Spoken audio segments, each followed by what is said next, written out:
Hey everyone, Harry here to talk about Mike Johnson's squeaker of an election that succeeds, and he is reappointed to be Speaker of the House. It was looking pretty dicey for him. He could only afford to lose one Republican, that is, unless he were going to try to poach some votes from the Democratic side, which would have entailed certain concessions that would have made many in the Republican caucus, very chagrined.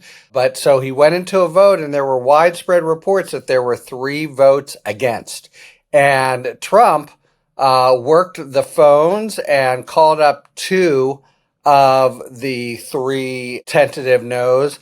And we don't know what happened. We know from one of them that it was a spirited discussion.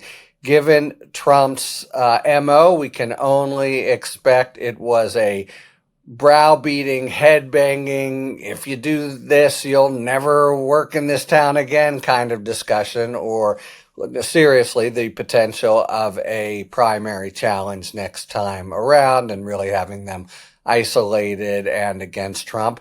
Notice, Johnson and Trump have not had the warmest, most cuddly relationship during Johnson's speakership.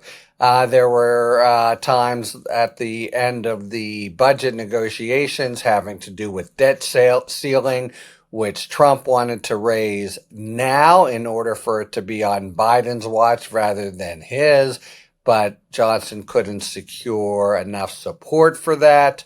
So they weren't in lockstep, but Trump, after being tepid with him, had come out for him and then came out increasingly for him this morning, and then the specific arm twisting of those 2 recalcitrant Republicans. And I think it just goes to show, Johnson still has some opposition or people for whom he wouldn't be the first choice on the far right, having to do with less than their desired hawkishness on budget and spending. And Trump himself wasn't, I think, a huge Mike Johnson fan, but I think everybody realized, including Trump, that with the echoes of the McCarthy speakership selection debacle in their heads, remember that? It went on forever and ever and ever, and the Republicans couldn't even get it together to choose a speaker. They really tried, or Trump really wanted to avoid the Keystone Cops picture of not even being able to choose a speaker.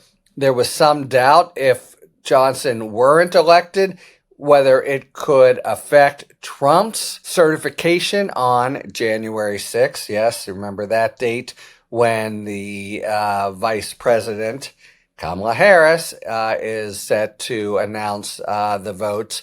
But while there is no specific constitutional role for the Speaker of the House, there are general provisions that say in order for the House to do any business, and they have a role to play, you need to have a speaker. So the supporters of Johnson were trying to say, hey, you've really got to support him and come through. Otherwise, we could jeopardize the timing of the certification of Donald Trump. Oh, my. Can't do anything to disturb that. So they played that card. And then Trump himself recognized, in for a penny, in for a pound. He really had, at that point, shown his support for Johnson, and he might as well have gone in to the max, because if Johnson had lost or things had been open-ended, it would have been seen as a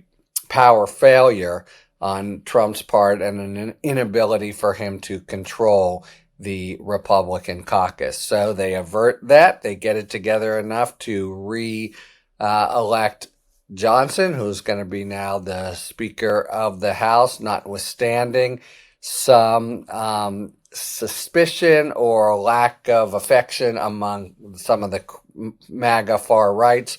Of course, who would they ever go for? Remember the whole debacle with McCarthy I was referring to. That was because they were exerting such pressure and eventually made him agree to concessions, McCarthy, that were the seeds of his eventual ouster at the hands of Matt Gaetz.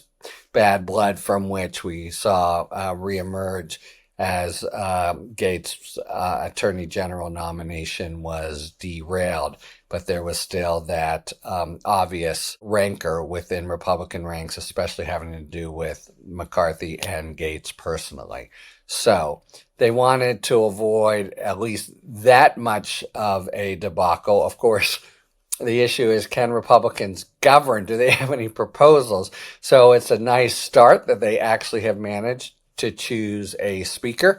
That's the one that Trump at least asserted he wanted. So it was, I think, the most politically expedient choice for him.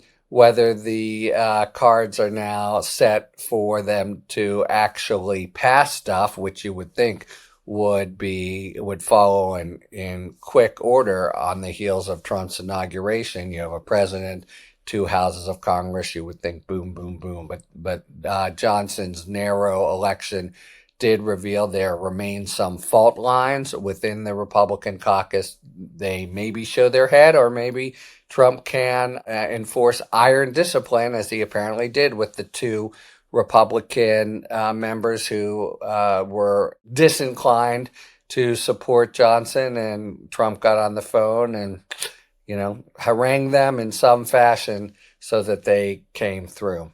Anyway, there's at least a Speaker of the House, and now things ought to proceed since the Democrats, unlike the Republicans, won't be doing anything to oppose the peaceful transfer of power. So Mike Johnson, Speaker of the House, and January 6th, 4 years after the last January 6th, we ought to see a clean certification of Donald Trump. Talk to you later. Thanks for tuning in.